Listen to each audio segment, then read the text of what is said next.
Welcome to another episode of Croc Talk. I'm your host, former NFL and AFL defensive back, Eric Crocker. And today, I was like, man, I'm chilling in here. I just got done with a training session, started training kids and everything. And I'm like, man, let me go live. Let me go live and talk about Mac Jones. I think it's a polarizing topic amongst draft Twitter for sure.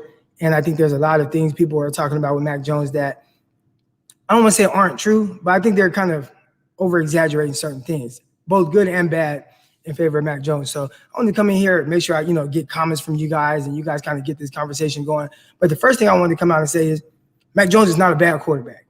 I think we look at Mac Jones and kind of what he is, and I think the first thing people want to do is kind of go straight to a Tom Brady, right? And it's like Tom Brady is like the outliers of all outliers. If the Patriots knew what Tom Brady was going to be, they wouldn't have drafted him in the 6th round or wherever they drafted him, right? And then he gets come to other guys like, Kirk Cousins or, Matt Shaw. Like, these dudes aren't high valued prospects. They weren't guys that were even being considered taken in the top 3, top 5, top nothing, top first round, no nothing, right? These guys weren't being taken there. So just looking at it from that perspective and kind of like what Mac Jones is, I think he's a terrific quarterback. I think, you hear words being thrown around with him as a really good ball distributor. I think a lot of people try to put him down for a lot of talent that he had around him, right? And kind of use his surrounding cast as kind of like a knock on him, right? And then you hear, well, Joe Burrow had a lot of talent surrounding him. What's the difference between Joe Burrow and Mac Jones? The first thing I would say is, and what the biggest difference to me is why one guy was taken first and people are pushing back on the other guy being taken 3rd overall or top 5 or anything like that, is Mac Jones isn't the playmaker that Joe Burrow was. Like, on top of having terrific talent and everything like that, Joe Burrow was throwing the ball around like downfield, but he was making plays off script, moving around, running for, big first downs. Like, he was really athletic using his legs. I don't know what his 40 time was, and I don't care. When you watch him, it was like this. It's clear Joe Burrow is a playmaker. So on top of having terrific, receivers and everything around him, Joe Burrow also, he was a playmaker. Mac Jones is not that. Well, Mac Jones is more of a play and rhythm type of guy. Now, I think Mac Jones, and I've said it from the jump, he's been probably the best, just pure in the pocket, his movement skills, his feel in the pocket, a lot of the things that you want to see from, consistently from your quarterbacks. I think he does all those things extremely well. But from a playmaker perspective, which when you're drafted that high, you want a playmaker, I don't think you get that from him. So I think that's probably kind of a bigger issue and more of the issue that people have with him. I don't think that Mac Jones is bad. I just think you're always going to be looking for someone that could do a little bit more. And always look at it down the line too. Yeah, he can come in and maybe he can play well or whatever. Are you going to want to give him that second contract? And that's the part. For him to be good, everything has to go right. The talent around him has to be good. And he has to reach his maximum peak. Now, again, people throw out the Tom Brady thing. And my thing with Tom Brady is, Tom Brady's like a maniac. You know what I'm saying? He's like the all-time outlier in maximizing your deficiencies, right? I think they're trying to say he doesn't have a big arm. Tom Brady's arm definitely is good. Tom Brady also is a big dude. We're talking about 6'4", down there, 6'5". He's a tall, big arm type guy. I think people will look at let's see, Matt Leinart, right? Somebody said, what do you think the difference between Mac Jones, Rosen, and Matt Leinart? I think even with Matt Leinart, big physical abilities. I think when you look at Rosen, now you have more of a comparison. And if you look at Rosen and maybe some of the reasons why Rosen hasn't been as great, somebody who coming out was supposed to be the super pro-ready quarterback, Rosen can't really move in the pocket as well, has a good arm and all that. But, his situation coming from UCLA was a lot different than Alabama. I bet if Rosen went to Alabama, it probably would look a lot like what we saw from Mac Jones. But Rosen, who was Rosen playing with at UCLA? I mean, did he have any other guys that are going to the NFL? Definitely not first round. Maybe did Paul Perkins play with him, the running back that went to the Giants? I mean, that might be the Shaq Evans, if you guys even know who that is. So, some of that, it has to do with what it looked like in college and then going to the NFL. All right, so Mac Jones, I think he definitely was blessed to be drafted or play in a great situation. Now, he worked for it, and I think that's the part that kind of gets overlooked. Mac Jones was a guy who sat behind Jalen Hurts, sat behind Tua, was everybody thought he was going to get beat out by Young, the 5-star recruit. And he was able to hold him off. And finally, when he had his opportunity to play, he played extremely well. Everything that they say about him upstairs, amazing. Is able to teach the offense to offensive coordinators. He's able to teach the offense to coaches. I think from that standpoint, he's great. And I would say to that, Mac Jones will probably be a great coach. But would I want to take him top 5? No. And it's not because I don't think that he can play or I don't think that Mac Jones is good. I just don't think that he possesses the physical traits and might have some limitations. Whereas I don't know if he'll be able to overcome certain situations. When I need that one play and things break down, is he going to be able to give me that one play, or put pressure on the defense because he can move and do these things? No, everything's going to have to be from the pocket. Now, again, he plays very well from the pocket, but he also didn't have to continuously get faced with the adversity of, damn, my right tackle is getting his ass kicked by, I don't know, Nick Bosa. Damn, my left tackle is getting his ass kicked by, Khalil Mack, by, Chandler Jones, So those are the things that we're going to have to see, like how he, reacts, especially when that adversity hits. But I think overall, I think Mac Jones is a really good quarterback. I think that he does a lot of things well. I think he does a lot of things that the NFL will covet, but I just can't see his skill set and what the upside is from what a realistic standpoint of his upside. That's kind of hard to judge that being like great. I think he's more likely to be a Kirk Cousins than he is a Tom Brady. Now you look at Kirk Cousins. I think Kirk Cousins, he's had a terrific NFL career. He's made a ton of money. Kirk Cousins has made a lot of money. So he's had a great career, right? But, would you take Kirk Cousins over somebody with, we'll say, if he's more likely to be Kirk Cousins, let's say Justin Fields. Justin Fields might not end up being Patrick Mahomes. But if Justin Fields is Dak Prescott, which he's more likely to be a Dak Prescott, would you take Dak Prescott over Kirk Cousins? Especially in the right situations? I think so, right? I would. So that's just kind of how I look like, right? He's more likely to be a Dak Prescott with Justin Fields. McCorkle is more likely to be a Kirk Cousins, right? And I would, which one of those two guys would you take? I'm taking Dak Prescott, right? Now, if they hit their ceilings, and depending on how high that is, I mean, Tom Brady is the outlier of all outliers. He big time pedigree of just the mental endurance that he has. That was one thing I was listening to something and they were like, man, the Patriot way is all about having mental endurance, and Tom Brady possesses that.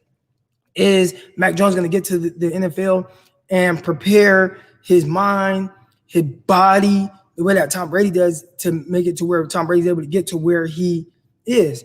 That's tough. Mac Jones doesn't even take care of his body in college at all. And that's having all these resources at your disposal and not being that guy. So it's kind of hard to envision him just being that guy heading to, the NFL when he hasn't shown to be that. And maybe part of Tom Brady starting to take care of himself and doing those things and being that disciplined person has to do with the fact that he was drafted 6th round. Where Mac Jones, are you going to have that same type of chip on your shoulder that Tom Brady is carrying if you're taking 3rd overall? And part of that chip is what makes Tom Brady be Tom Brady and make him be as great as he is. So what's up, y'all, man? Now, I just had to kind of come on here and kind of give that spiel about Mac Jones. I think he's a solid quarterback. And I think a lot of the hate that he gets is not right. Now, I will say this about Mac Jones. I also don't think that Mac Jones is as good in certain areas or as perfect in certain areas that people make it seem. I think they push these narratives about certain players if you have a certain type of skill set. So Mac Jones, somebody who plays from the pocket and really only can play from the pocket. Great decision maker. Doesn't make mistakes. Yada, yada, yada. Ball placement, great accuracy. And it's like, when you watch it, it's like, no, like, he has these issues that people gloss over. One, he does make weird decisions. He just gets bailed out by his weird decisions because he has terrific receivers that he's throwing the ball to. I've seen several times in games where he just throws it up into triple coverage, and by the graces of God, the ball gets like batted down and not intercepted. I've seen several situations where he's throwing the ball downfield and his receivers have to stop and jump over a defensive back because the ball is so underthrown. I've seen situations where he's throwing behind guys in traffic. I've seen him one hot pass. Like, he does all these weird things that people gloss over because, well, he has to play from the pocket, so he must be perfect from the pocket. I don't think so. Is he good? Yes. Is he good from the pocket? Yeah. I mean, he was like a 77% passer, but they did throw a lot of screens. They did throw a lot of things where they get the ball in his hands right now and his receivers are wide open, right? So he was definitely in a very advantageous situation for him. I think he excelled at that, but he has a lot of things that I think people kind of really just gloss over. I haven't heard anything about the Justin Fields' second pro day. I will say, with pro days, and I've talked about it, man, I think you can take a lot away from that. I think everybody thinks that the pro days are pointless and that, you just want to see somebody throw the ball in shorts and the t-shirt and stuff. But I think for a coaching staff or anybody that's interested in getting this player, like, one, especially this year where there aren't any private meetings and all that, you get to see this person, you get to feel him, you get to touch him, you get to see him in person, you get to see how the ball comes off of his hand, you get to see his charisma, you get to see his personality shine through. How does he handle this type of pressure? What does it look like in person? Because a lot of times, and if you guys have ever been to like any games, if you're a lower level, like at an NFL game, and you're just watching, you see like, damn, this game is moving a lot faster than what it looks like on TV, right? That's the same thing. Like, these coaches, they can watch all the film and rewind stuff back and forth and feel like they have a sense of who this player is. But when you see that person, that player in person, and you're up close, you, from that standpoint, probably get like a totally different perspective on who this player is and what he looks like. And now some of the things that you feel like, I need to improve on this and that, you're probably looking at those now like, maybe, I can work with this or I can work with that. And I think those things start to not be as big of a deal.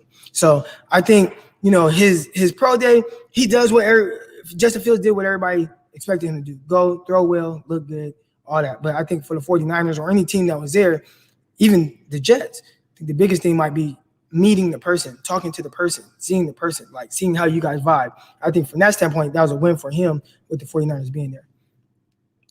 I appreciate the love, y'all. I appreciate the love. I ain't going to be on here too long.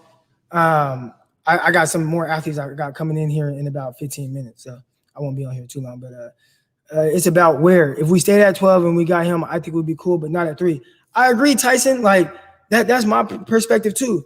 If I can't take Mac Jones over Trey Lance, over Justin Fields. Like, I can't do that, especially not at 3. And I'm not trading up all those assets to get him at 3 because I would say, hey, looking at Mac Jones, and I'm not saying he's not going to be great or better than this other quarterback, but their skill sets, I think, kind of mirror each other. And I think this quarterback can be just as good, if not better, than Mac Jones at the next level, Davis Mills. So if it's me, if I like Mac Jones a lot, okay, I'll wait and see if he's there at 12. If he's not, then I'm going to take best player available at 12 and do whatever I can to make sure that I get Davis Mills, even if I have to trade back up into the first round. But then I'm going to work on getting Davis Mills, who Davis Mills, I think his biggest issue was maybe like inexperience, didn't play. He played in some games, had some injury issues, but from an ability standpoint, he does everything that Mac Jones does. Like, I think his accuracy is really good. I think his arm strength is better. I think his mobility is better. I think he makes all the throws, played a ton under center more than pretty much anybody else, probably even more than Trey Lance. He turned his back to the defense, the play actions. I think it was his head coach, David Shaw, that thinks he's going to be a top pick next year if he were to stay in college another year. So I think from that standpoint, like, there's a lot to like about Davis Mills. And if I do like Mac Jones a whole lot, okay, I might take Mac Jones at 12, but if he's not there, I'm not trading up for him. If he's not there, I'm taking best player available, which I really like, J.C. Horn. I'm taking J.C. Horn, and then when I start to get closer to the second round, if Davis Mills is there, I trade up if I have to. If I feel like he might last to me, then I'll wait to the second round. But I would take a chance on Mac falling to 12, and if he's not there, trading up to get a guy like Davis Mills, as opposed to giving up all these draft picks and draft capital and using the 3rd overall pick on Mac Jones. I would never do that. Now, what I would do is I would trade up for Fields. I would have a hard time trading up for Lance, but I will say this. Something in my heart says that Trey Lance is the pick. And I do think that Trey Lance gets this tag of not being ready to play and has to sit a year and whatnot.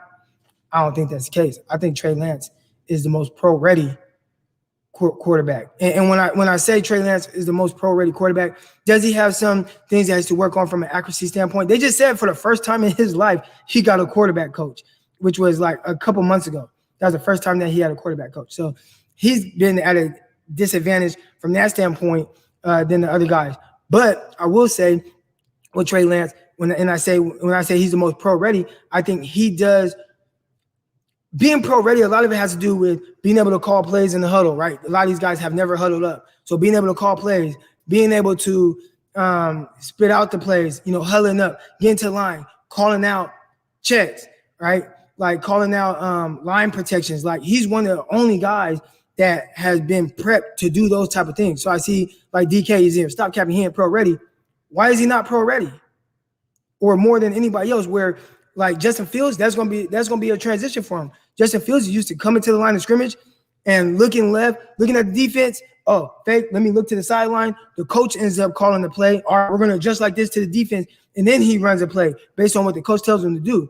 Those things have already been on Trey Lance's shoulders. Trey Lance comes to the play. He calls out line protections. He calls out the mic.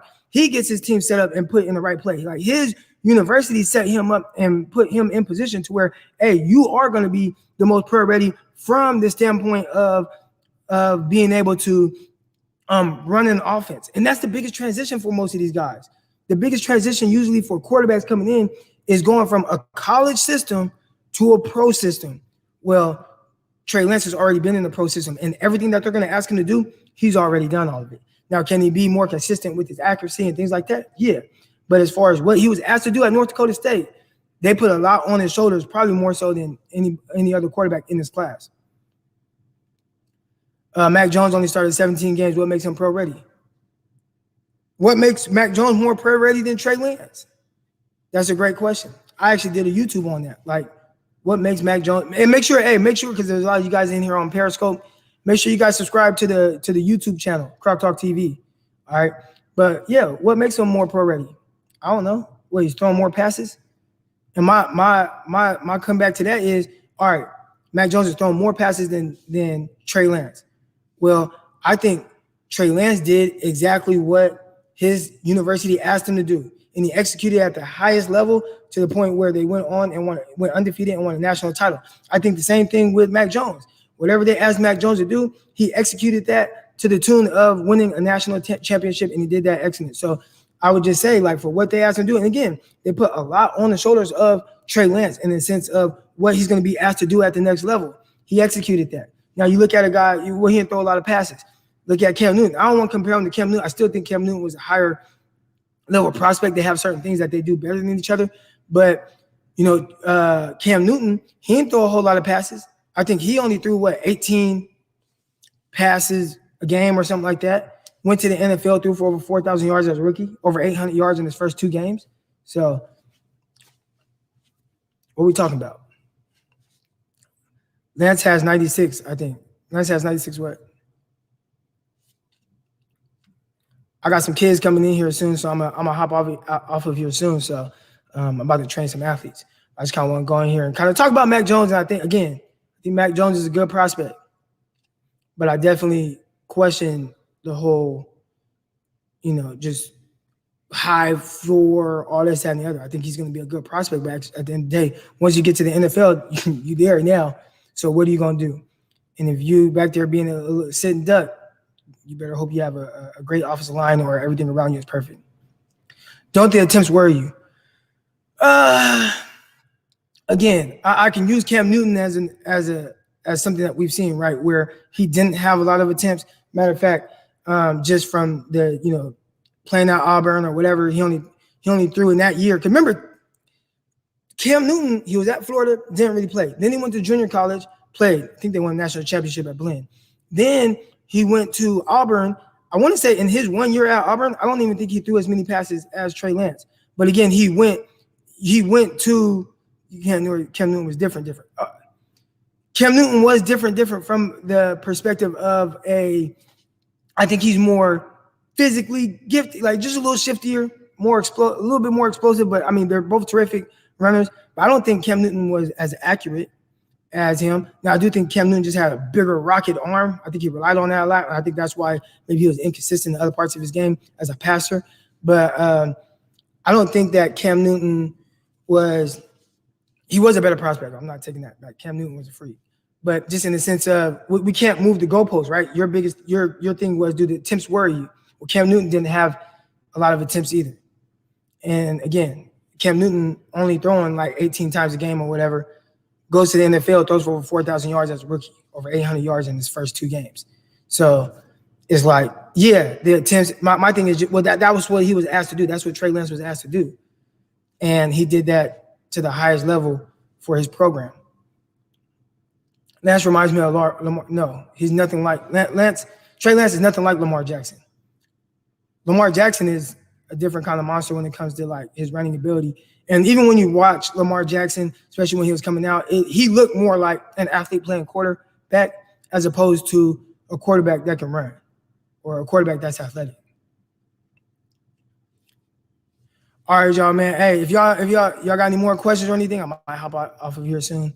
Any more questions? Anything y'all want to talk about while y'all got me? I'd want a Lamar and neither, or I think you meant to say I don't want a Lamar and neither does Kyle. Yeah, I agree. Lamar Jackson is an athlete playing quarterback. He's not like a pure passer or anything like that. I wouldn't even put him in the same category as a passer as Trey Lance. I think Trey Lance is a much better passer. And I think Trey Lance mentally is pass first, where Lamar Jackson looks like he's fighting against wanting to run. He'll throw, and it looks like, I mean, like the way that they've kind of schemed up things and everything, it definitely works for him. But why is Rob the best partner? Rob Louder? Rob Louder, that's my guy, if that's what you're talking about. I actually, when we got into like Strike and Go, I wanted to get on the 49ers podcast, and I got with I was talking to Kevin Jones, and I was like, hey, I got to get somebody on here with me. He was like, who you thinking? And I'm like, I think Rob Louder. I was like, I think I can get Rob Louder. Rob Louder didn't want to do it because he was like, man, I got this weird voice. I sound like Kermit the Frog. And I was like, Rob, don't even trip. Like, I got a stupid voice too. We're just going to have stupid voices together on this. And but we've been making it work over a year strong now. Was a Mac hater, but watched all 22. His tape is very clean, accurate, pocket presence, arm. Max out about 50 yards of accuracy, though. The peel is tough to swallow. We gave up for him. Give me Lance. I think Lance is going to be the pick for the 49ers. That's just in my heart. Now, I would take Justin Fields, but something in me says, LT Simple Jack. Of course it's Rob. I love you too, Rob. That's Rob. So Rob has a Twitch account and stuff, and he's a video gamer. So that's Rob Louder, LT Simple Jack. But why does Mac catch so much heat with talented players on the field? But I think Mac Jones takes so much heat.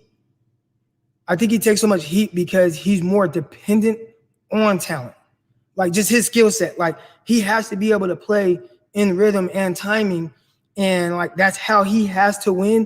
And then not just that, like when we talk about like having talent, but he had like the best talent. Whether it's his offensive line, everybody's being drafted. Again, in the last 2 years, he's thrown to 4 receivers that would be taken in the top 15. So I think that's why his running back is going to be a first-round pick, like excellent all-around running back. I think they did a lot of good things. Even the offensive coordinator, his offensive coordinator was amazing, dialing up like all these misdirection things, using every inch of the field. And I think when you look at Mac Jones, it was like he did an amazing job of executing, but you could tell, like, unlike Joe Burrow, which I started off talking about, Joe Burrow was someone who, on top of having all the talent and everything like that, Joe Burrow was a playmaker. Mac Jones is not that. Mac Jones is more of a ball distributor. Mac gets no breaks, man. Everyone else's flaws get ignored compared to him. No, I think a lot of people point out some different things with all these guys, right? We just talked about Trey Lance and how he's viewed. We talked about Justin Fields and everybody talking about he can't, the whole progression. The only person I feel like that doesn't get nitpicked, really Zach Wilson, who has an injury issue. He's had shoulder surgery and all this, that, and the other. And then Trevor Lawrence, who he's just been, everybody says he's the greatest thing. So I think those are Trevor Lawrence and Zach Wilson. Those are only two guys I feel like people don't nitpick. Crowd can't ignore his consistency though. Yeah. So I had asked a question on Twitter, and I was like, what's the difference between Drew Lock and Zach Wilson, right? And the response that I got was accuracy and decision-making. And my thing, and this kind of ties into Mac Jones, but my thing when it comes to accuracy and decision-making, you have to take some things into context, right? So between the two of between Drew Lock and Zach Wilson, Drew Lock played at Missouri, a bottom feeder program in the SEC, right? They're not making any waves. They're not getting the top tier talent, right? Face the SEC pass rush from the top guys, whether it's Alabama, Georgia, all these things. His time clock is probably more sped up. He's not playing with terrific receivers. He's not getting the best offensive line. So he's under more constant duress, pressure. So when it comes out, it doesn't look the same, right? He's throwing, he's probably a little bit rushed with everything that he's doing. He doesn't have guys that can bail him out and make plays for him consistently, right? So it looks funny. Then he gets to the NFL, and now you see him in the NFL where, okay, this is a game that's just as sped up as the SEC. When we look at Zach Wilson, he played for BYU, and he played against a bunch of teams, but I would say more times than not, he played with, NFL offensive linemen. I thought he did a really good job of making plays, but it's easier to be accurate and a great decision maker when everything around you is perfect. It's easier to be that and be consistent with that, as opposed to somebody that has to go through more of a struggle because they have less talent than their opposing players. When it comes to Mac Jones, I think you could say something of the same, where everything around him was so great. The pocket, clean pockets a lot of time. Now, again, he can work in a muddy pocket. I strongly believe that. But more times than not, when you start talking about consistency, he consistently had a good pocket. He consistently had an offensive coordinator that was amazing in drawing up things and scheming up different concepts, really NFL concepts, getting guys open, and Mac Jones being able to hit those guys and put balls on them. I think just from a consistency standpoint, everything around Mac Jones was so good. It was so elite. And I think that's the issue. Tua was more talent, didn't have the consistency. Tua was very consistent. Tua was very good. Tua was consistent. Tua just got hurt. I didn't like, if you can go back into my tweets, I said, and I tweeted this out before Tua got drafted, I wasn't big on Tua. I didn't think he had that big of an arm. I didn't think he was that athletic like people kind of made it seem. And they had the whole tank for Tua thing. And I'm like, man, I just don't see him being that guy. Now, and then you look at Tua from the standpoint of how they utilize him, everything was RPO. Like, I wasn't as big on Tua. Maybe other people, but I wasn't. I tweeted it out. I was like, hey, Tua can be Dak Prescott. Maybe. Like, I didn't even think he was that caliber of guy. Like, maybe. I was like, if everything goes great, amazing, then he can be like a Dak Prescott. And I think Dak Prescott's really good. So to me, that's a good comp if that's what you can be. But I don't think he was somebody that had a ceiling above that. So my expectations for Tua weren't very high. You don't think they all have more talent than their opponents? Who?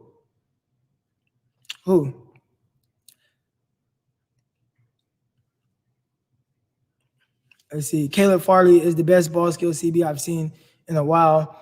Those back problems, though. The back problems are iffy. And if he goes to the second round, I'd still be iffy on that because, it's just your back. And it sounds like it's been multiple times where he's kind of had that back injury or different injuries that he's dealt with. So Farley, yeah, he's a scary prospect. To me, he was a little raw already. I think it was more so just his physical traits, physical abilities that he possessed. And I thought from that standpoint, it was something to gamble on. But when you factor in the injuries, that's a little tough. Real quick, make sure you guys subscribe to the YouTube channel, Croc Talk TV. What about Lance being on Alabama of the D2? One, it's not D2, is FCS, which is 1AA. D2 is not, his team would destroy D2s. It's not D2. But yes, I think you have to take that into account where Trey Lance had a lot of things that were more ideal. Now, again, we're looking at projecting what this guy could be at the next level. With Mac Jones, you take those situations, right? Trey Lance, ideal situation. Mac Jones, ideal situation. But still, Trey Lance has all the ideal physical traits. Mac Jones does not, outside of being a good passer, which you can attribute some of that to the things around him. So that's where I'm going with this. And again, I would take Mac Jones at 12. I would not take him at 3. Yes, Ohio State, BYU, North Dakota State have better talent than a lot of the teams that they played against. I think Ohio State's offense faced the best competition. Slot corner and outside corner, which should the Niners prioritize early? If I'm, what's up, Graham? If I'm the 49ers, well, okay, here's the thing. You got to prioritize outside guys. The NFL prioritizes outside corners. The NFL does not prioritize slot guys in the draft. So if you do draft a nickel or a guy that's going to be a nickel, typically it's a little bit later. You typically don't see guys just say, oh, I'm going to draft this nickel first round, or I'm going to draft this nickel second round. Look at a guy like Chauncey Gardner-Johnson. He had a terrific career, or whatever, at Florida, but he was viewed as a nickel guy, and he slid all the way to the 4th round. So even a guy like the kid from Washington, number 3, Elijah Molden, he's a nickel, but I don't think people are going to prioritize him as high in the draft as other people. If Elijah Molden goes in the 3rd or 4th round, I would not be surprised because he's a pure nickel guy. Unless somebody feels like they can play him on the outside, then now he has more added versatility. Trey Lance in his freshman year was the first QB to lead North Dakota State to a 6-0 since 1894. Wow. Yeah, now Trey Lance, I think that's part of the context too of a guy that was 19 years old, playing, led his team undefeated national title, and on top of that, never had a quarterback coach in his life. You know what I'm saying? Just got with a quarterback coach for the first time during the draft process, working with Quincy Avery. And has been instructed by certain people to work with Beck, the quarterback coach that has ties to QB Collective or whatever, and Kyle Shanahan, those guys. So take that for, how you guys want it. I think there's something to that. What's your expectation of McCorkle in the NFL? My expectation, if I'd say like what I think Mac Jones is most likely to be, I would say Kirk Cousins, which is a fine NFL quarterback. Would you take fine NFL quarterback at 3rd overall? I think ideally you wouldn't. I think ideally you try to go a tier higher than what Kirk Cousins is, who's an efficient ball distributor, just not a playmaker. Let's see if I had any more questions real quick, y'all. I appreciate y'all hopping on here with me. I just had to talk my stuff a little bit. Appreciate all y'all. DK, appreciate you, man. How can his ceiling be Kirk, man? I'm not saying his ceiling is Kirk. I ain't say that. I don't know what anybody's ceiling is going to be. I could say what I think they might be, right? And just kind of how he plays and what he's most likely going to be, I would say he's most likely to be a Kirk Cousins. That's what I'm saying. Now, he could end up being a Tom Brady or Drew Brees, which I think those are like amazing guys. We're talking about Hall of Fame players. I don't like to just say, oh, he's going to be this type of guy. So, but I think if you were to ask me what he's most likely to be, I would say he's more likely to be a Kirk Cousins than he is Tom Brady or Drew Brees, which neither one of those were drafted in the 1st round. Is Kirk Cousins worth the 12th overall pick? I would take Kirk Cousins at 12. I would not trade up and ultimately use 3 first-round picks on Mac Jones. Oh, Kirk Cousins, my bad. I think if Kirk Cousins was in this draft right now, he'd be worth the 12th overall pick. What's Lance and Fields most likely? All right. Ooh, see, I like this. See, I like most likely because everybody uses ceilings and floors and all that, but like, what is this guy most likely going to be? And all right, so Fields, I say Fields is most likely going to be a Dak Prescott. Now, again, would you take Dak Prescott over Kirk Cousins? I would. I think Fields is most likely going to be a Dak Prescott. I think Lance, that's a little tougher, but I'd say Lance is most likely going to be something like Colin Kaepernick. I think that's what people kind of compare him to. I think he's most likely going to be that type of player. Now, again, he can be better than that. I think he's a more fluid athlete. I think he's a more accurate passer than than Colin Kaepernick. I don't think he has as big an arm as Colin Kaepernick. I don't think he has as straight line of speed as Colin Kaepernick. But I think if you just ask me what he most likely is going to be, I would say something similar to Colin Kaepernick. I don't know if they'll take Mac Jones, but I think he is better than Kirk Cousins. He gets rid of the ball extremely fast and maneuvers the pocket well. I think Kirk Cousins does a lot of those same things well. Kirk Cousins, he's a good, efficient quarterback. You buy that they offered 12th overall for Darnold? Not at all. Not at all. No way. There is no way they offered 12th overall for Sam Darnold. I think they liked him. They're not trading 12 overall. They didn't want to trade 12 overall for Matthew Stafford. What's Lawrence most likely going to be? Ooh, that's a good one. Let me think about that. I've never been asked that question, and I've never really thought about it. Let me ask before I just jump out and say something crazy. I think Mac is a better decision maker than Cousins. I think that's the main difference between him. I think it's easy to be a good decision maker when you play for Alabama. I can really show you a lot of stuff that looks really weird with Mac Jones, where it's like, well, I thought he was a good decision maker, which he is more times than not, but he does throw some very weird passes. He's made some weird decisions. It just kind of gets glossed over.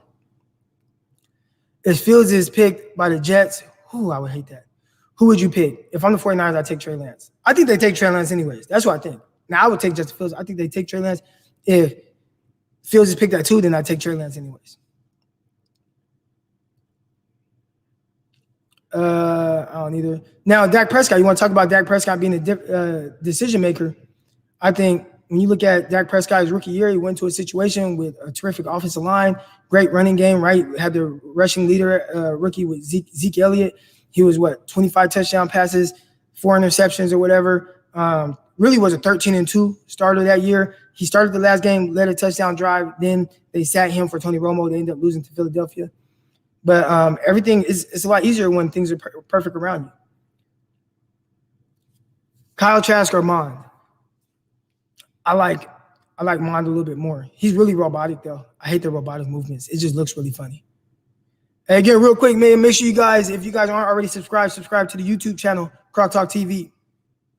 Would you pass on Zach? I would pass on Zach for Fields, yes, and Trey Lance. How do you feel about Mond? I haven't studied Mond like deep, and I hate to talk about things that I haven't really dove deep into. But I would say that Mond, I watched him against. I was actually in Vegas. Had a tournament with my 7-on-7 team. We're out in Vegas, and I'm watching Mond on the big screen. Florida against Texas A&M, and he picked Texas A&M apart. So Florida apart. So if that is, and he did everything: tight window throws, timing throws, down the field, all that. So if that is Kellen Mond, give me him because he's athletic too. He's athletic enough as well. It just looks so weird because he's so tight with everything, man. He's so robotic. I just hate looking at it. But outside of that, it reminds me a lot of Colin Kaepernick. I hated the way Colin Kaepernick looked too, but it's effective. Colin Kaepernick was a good quarterback. If Lance is the pick, is he a day one starter? I think he can be. Again, I've talked about it. I think, talking about a guy just kind of coming in and being able to do all the things that you're going to ask him to do from the standpoint of, calling plays in the huddle, actually huddling up, then calling the play, spitting out long verbiage, getting to the line, being able to call out line protections, understanding, what they're going to ask of him from an offense, being able to take all that in. That's what I think. And I would play him just because, he hasn't played really in a year. He needs more reps. I think the best thing to do is just throw him out there and let him get his reps that way. Build him up. Trade Jimmy Garoppolo. Get some. I don't want to sit Mac. I don't want to sit Trey Lance like most people do. I would say play him. That's how he's going to get better. So we can make this run for the Super Bowl year too. This might sound crazy, but Grant Cohn brought up Mac Jones is a pro comp. Ceiling is Joe Montana. It's hard for me to make those because with guys like that, Joe Montana, Tom Brady, you can be that guy from a physical standpoint, but it's something up here that makes them as great as they are. So it's really hard for me to compare this college prospect to that type of guy because what makes that person good, it can't really be quantified. You can't measure that. You can't measure what makes Tom Brady great. You can't measure what makes Joe Montana so great. Like people that are great like that, they're just different up here. So it's really hard. Like, yeah, from a physical standpoint, yeah, of course he can. But from a mental standpoint, like those dudes are just different. I can't compare. I can't do that mentally. That's why those dudes. That's why Joe Montana won 4 Super Bowls. That's why Tom Brady and been to 10. They're different up here. And is Mac Jones different up here? Is he willing to risk it all? Is he willing to give it all up? Tom Brady lives, eats, breathes, sleeps football. TB12, got his own facility. Like, look, I'm not even doing y'all workout stuff. I'm doing my own stuff. He's just different. You know, Joe Montana is just different. Like, they're different. So I can't compare. I can't compare. Like, you can from a physical standpoint. Again, yeah, maybe he can be, but he got to be real different up here. Real different up here. And that's the part that's hard to measure. You can measure arm strength and all that stuff. You can't up here. That's tough. What makes you lean towards? I think because okay. So the question is, what makes you lean toward Lance being the pick? I think what Lance, like what he excelled at, the things that he did at North Dakota State, the pro ready, the youth playing at 19 years old, being so young, being something that you can mold. He has a lot of. I mean, even from the standpoint of, again, never even having a quarterback coach until this offseason for the first time. There's so much upside with him in ability. Everybody can point to, I think the biggest knock is obviously like the accuracy that is hit and miss. You can fix that. I talked to 3 coaches that coach quarterbacks, and I asked them all, what's easier to fix? They coach quarterbacks at the professional level. One of my guys, he's a trainer. He trains Josh Allen. And I asked all 3 guys, what's easier to fix, processing or accuracy? And all 3 of them said accuracy is easier to fix than processing. So I think everybody points to the accuracy, and they think that's just something you either have or you don't. I've seen Trey Lance be extremely accurate for a consistent period of time, and then he just does some weird stuff. I think the weird stuff happens more so because of mechanics. I think the mechanics are a little flawed at times because not ever having a quarterback coach. I think McCorkle is missing the toughness. I think Mac Jones is really tough. And if you really want to know about somebody's toughness and mindset, look at what he had to go through at Alabama, sitting behind Hurts, sitting behind Tua, thinking that everybody's saying that the 5-star freshman Young was going to beat him out. So I'd actually push back on that and say Mac Jones is extremely tough. I haven't watched Brock Purdy yet. Let's see. Did I miss anything up here?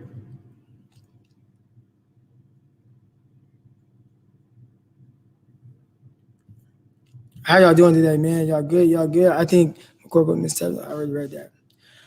All right, y'all, man. I appreciate y'all coming on here again. Make sure y'all subscribe. Croc Talk TV on YouTube. Subscribe to the YouTube channel. Kyle does well with late round. You see him jumping on a top 5 guy if available in the second round. Nah. This is my thing with the 49ers running back position. So you look at the running back position and you see Mostert, who we all see what Mostert is capable of doing. You see Jeff Wilson, tough, hard runner. I think he's a little bit more explosive, not explosive in the sense of being able to take around 70 yards, but explosive in the sense of being able to, pick up 15 yards real quick and finish with the hammer. So I think, just looking at those 2 guys, I think they have a solid 1-2 punch. And it's like, well, why would I draft a running back high second round or, around there, right, second or third round or whatever, that I'm going to have to play over these guys who I think are terrific. Now, do they take a guy maybe 5th round, 6th round? I think I could see that because at that point now I'm talking about a guy where it's like, all right, well, let's see if you can beat out JaMychal Hasty, right? Oh, okay, you beat out JaMychal Hasty for the 3rd spot. Well, oh, damn, next thing I know, you're better than Mostert. Oh, you're better than Wilson. Now I have a good running back for the next few years, and I can phase those guys out. So from that standpoint, I could see them taking a flyer on the guy later and just seeing what he becomes. But I think just from the standpoint of wanting to just automatically replace Mostert and Wilson, I can't see them doing that, especially with the success they've had on running backs late and getting production out of them. I just don't see them taking Najee Harris. I know he said that he thinks that they were going to take him at 12 too. He's tripping. I like Najee Harris. I actually saw Najee Harris. I coached against him in 7-on-7. My first year coaching 7-on-7. Big dude. Much bigger in person. Big. He looked like 6'3", 220 pounds in high school. And I feel like if he wanted to play receiver, he could have played receiver. He's that type of athlete. How you doing, fam? I'm doing good, man. I'm doing good, man. Chilling, having fun, talking football. Draft process is fun. A lot of opinions all over the place. I try not to be a hot take guy. I just try to, speak my thoughts and everything. And I was advised to do a YouTube channel, so make sure you guys subscribe. YouTube, Croc Talk TV. But I like this because I could just talk to you guys and kind of give my thoughts and really put it out there. And that's what my thoughts were. A lot of people ask me, like, what'd you think about this? Well, here you go. Here's the video. What do you think? What do you think is the Niners' third receiver? Or who do you think is the Niners' third receiver, Richie or a new draft pick? I think a draft pick. I think they signed a guy in Mohamed Sanu who can potentially fill that role if they feel like they either don't have a guy like Jalen Hurd or Juwan Jennings able to kind of contribute at any point, or they pick a guy up in the draft. And I think the 49ers, that's the way I would go. And this is my thing. I like Deebo Samuel a lot. He's one of my favorite players in the league. I love the way Deebo Samuel plays. But I'm not so sure he's just a pure wide receiver, too. I think he's a good receiver. He is a good receiver. I don't want to take that from him. I think there's value there. I think you have a good 1-2 punch with him and Brandon Ayuk. But I would like to free Deebo up to do more of the things that they've done with him and put a more legitimate, pure outside guy, out there with Ayuk. So that's just kind of my opinion. We'll see if they do that. Like a guy like Diami Brown, I would draft him second round. I think Diami Brown's going to be tremendous. He's not a big guy, 6'1", 190. Runs extremely well. I think he plays really fast, explosive on the field. I think UNC did a disservice, not really moving him around, not doing anything with him, no motions or anything like that. It's just boom, you're just left outside receiver, just run a 5-yard start, 10-yard stop, out route, go route, occasional post. Didn't really do much with him. I think Diamond Brown definitely has the ability to, you start him out wide, motion him down, tight split, get him to start using some of that athleticism, that twitchiness, good route running. I think we'll see a different Diamond Brown. I think he'd be really good at pro. I think he's going to be a really good pro. For what would you let Jimmy G go? First round pick. I agree. I don't have to get rid of Jimmy. So if you want him, come get him, but it's going to be pricey. Who do you think the Niners' third receiver? Oh, I already talked about that. Yeah, I don't. Jimmy Garoppolo, man, like, I wouldn't just let him go for nothing. I think Jimmy,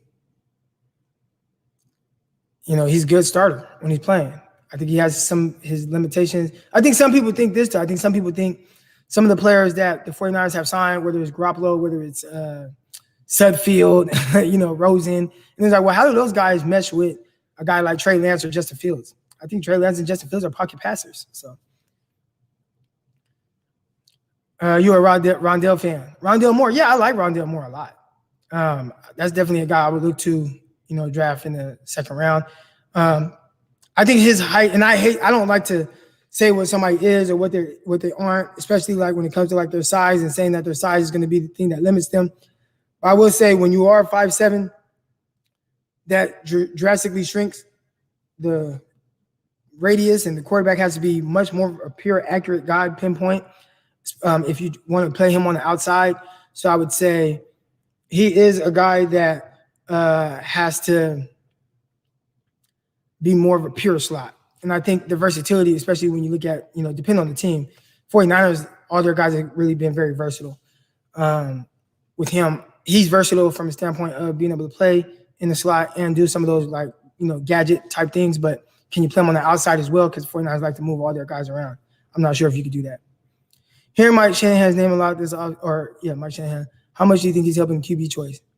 Trey seems like a guy Mike would love. Man, that's a great question. I think he's heavily involved because just think about it like this, like and Brandon, you were involved with like X Games, right? But if you have a dad that did the same thing and he did it at the highest level and he won Super Bowls, like I'm gonna take that advice. It's just like Brandon, like say, you in the X Games and I don't think you were a skateboarder, but say like Tony Hawk is your dad, and Tony Hawk, you see the success that he's had. And it's like, well, he's done it at the highest level, so he understands what he's looking at. He understands it like the back of his hand. He won multiple awards, all this, that best skateboarder of the year multiple times. Tony Hawk had his own damn game. Like, you're gonna listen to what he has to say, and I think you're gonna value that opinion a lot. Now, kids, obviously, we want to make our own mistakes. I think Kyle has already made his own mistakes, going with Kirk Cousins over, evaluating, Mahomes and those guys. So even then, a lot of people say Kyle Shanahan chose Kirk Cousins over Mahomes and Deshaun Watson. I think if they were going to look into that draft and draft a quarterback, something tells me it was going to be Mr. Trubisky anyway. So I think regardless, 49ers would have missed out on Mahomes and Watson. Mahomes wasn't – we see him now, and he was my favorite quarterback in the class just because I started kind of changing the way I thought about prospects and just like going more with like what the upside is. So I like Mahomes more than any other quarterback in that class. But there were a lot of question marks with him and Deshaun Watson. Deshaun Watson, this is the thing with Deshaun Watson, much like Tom Brady, Drew Brees, right? Joe Montana, I mentioned those guys who something about them makes them different, and that's why they end up being so successful. Deshaun Watson has some of that too, where, the reasons why Deshaun Watson is so successful, he just has the it factor. And you watch his last year, he turned the ball over a lot that last year at Clemson. Obviously, he made a ton of plays and, big-time plays, big-time moments and stuff like that. I think he was more of a pure playmaker. They were talking about lack of, arm, velocity and stuff like that. It's sometimes it's things that you can't really measure. And, the Texans saw it, Chiefs saw it. That's why they traded up for those guys. Put them in great situations. That's another reason why they're so successful. Trey Lance takes this offense to a whole nother level. Man, I can't wait for the draft. I would prefer if we trade back to the second to pick up an additional third. What would Fields need to be successful? I think Fields or any other quarterback, they all need the same thing to be successful. Good organizational structure. I think that's why a lot of quarterbacks aren't good. Being drafted top 5, top 10, right? You see the numbers on quarterbacks all the time not being great. Rookies being bust or being 50-50 on hits. I think a lot of it has to do with where they go. Is it a great organization? Is it a good organizational structure? If not, then that quarterback, that rookie is set up to fail. I think it's as simple as that. We look at this and the numbers and why guys bust and stuff, but I think it's all about the situation you go to. You see Sam from Peters, Jersey Horn. Yeah, I saw that. Saying J.C. Horn not a first-round pick, that's ridiculous. I respect Sam. I respect all these guys' opinion, but I don't agree. I think again, I just talked about things that you can't measure, and you can nitpick at certain things with Horn, but Horn just has a certain thing to him where I'm just convinced he won't fail. There's a certain level of dog, there's a certain level of tenacity, there's a certain level of, he still has all the athletic traits, movement skills, ability, all that stuff. There might be some people, I heard Chris Sims say his movement skills are a little lumbering. I don't think so. I've seen enough twitch in a lot of his movement skills. I've seen a lot of scrappiness. I think he's going to be just fine at the next level. Lynch said Mahomes' pro day blew him away, made him almost consider their draft strategy. Lynch should have went with his gut feeling. I feel like Davis Mills has first-round traits, but likely ends up in the fourth, ends up like Kirk Cousins. I think Davis Mills, out of any guy that's considered a developed guy, like that's not in that top 1 or 2 tiers of quarterbacking, I think that's the one guy I would take a chance on after the first round. That's the one guy where I'd be like, I got to get this guy. What criticism of Zach Wilson? What's your criticism on Zach Wilson since you said you take Lance and Fields over him? One, just like, the whole injury thing. Obviously, I've talked about like just a certain way that he plays. I like a lot of what he does. It really reminds me of like, I know people say Patrick Mahomes, Aaron Rodgers. It's like a poor man's version of that. And when I say poor man's version, that's not a knock. I mean, those dudes are just like amazing. I don't think he has as big an arm as Mahomes. Mahomes has a rocket. I think Zach Wilson has a good enough arm, but just his kind of like slight build that he played with, the injuries, the shoulder injury already, those things kind of concern me. I'd probably go with somebody with just, similar type of ability, but, better, body for durability issues. But if he had that body and it was never an issue, that would be one thing. But I think, him already having injuries, that's kind of like a little concern for me. How deep did McAvoy and Beck get into Shanahan's playbook with Lance and Fields? Is this even allowed? That's a great question, Matt. I don't think it's supposed to be allowed, but it is. They probably didn't go in depth with the playbook. I would bet that Beck is just going over like different things that I think this is what I think. I think people are saying this. I think Kyle wants Fields or Lance. And I think he's trying to figure out who these kids are. They don't have the private meetings and all this, that, and the other. From the reports that I'm hearing is that the guys that are working with Trey Lance right now love Trey Lance, like love him. And that's going to get back to Kyle Shanahan. I think Kyle Shanahan is basically using these guys as spies. This is a tryout. Go work with. Remember, I got a message from someone and someone very close to this situation. I don't pretend to have like sources. I don't like try to be that guy. But I got a message from somebody that's close to the situation, and he said that Kyle instructed his quarterback. I mean, hold on, let me watch how I word this. Kyle instructed that Trey Lance go work with Beck. That was instructed by Kyle. So take that for what it's worth. I know I'm over here slipping up. What's your criticism as a dad? Fans struggling to understand dynamic between John and Kyle. Kyle runs the show, especially at QB. Kyle hired John.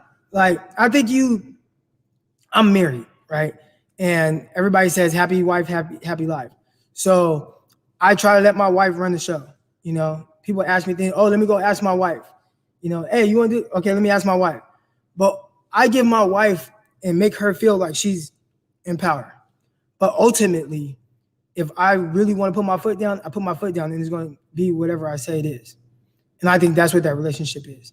I think Kyle, yeah, John Lynch, do your thing. But once it comes to John Lynch, you know, and Kyle, they're having a disagreement, Kyle's going to put his foot down. Remember, he let him have his way with Jimmy Garoppolo. That landed on John Lynch's doorstep. That wasn't something that Kyle wanted.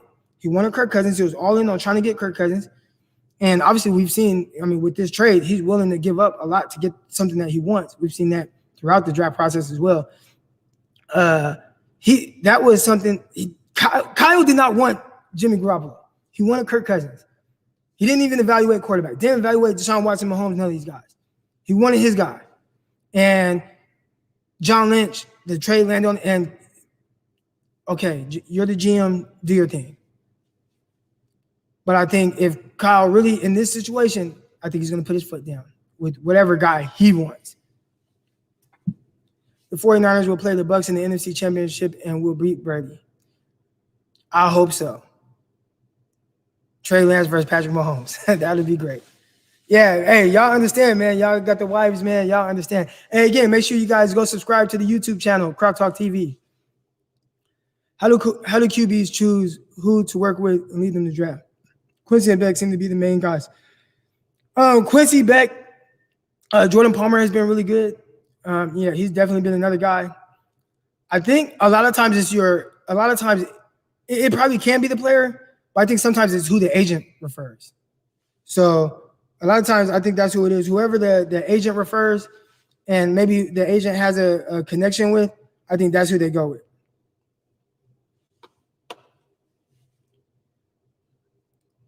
You know, these agents and stuff, they have all these different relationships and stuff, and, you know, stuff is expensive too. Quarterback coaches get paid. I need to be one of these cornerback coaches. Yeah. Now, this is one thing I would say, and I actually heard Quincy Avery say this, like, you don't want a guy that's working with a ton of different people.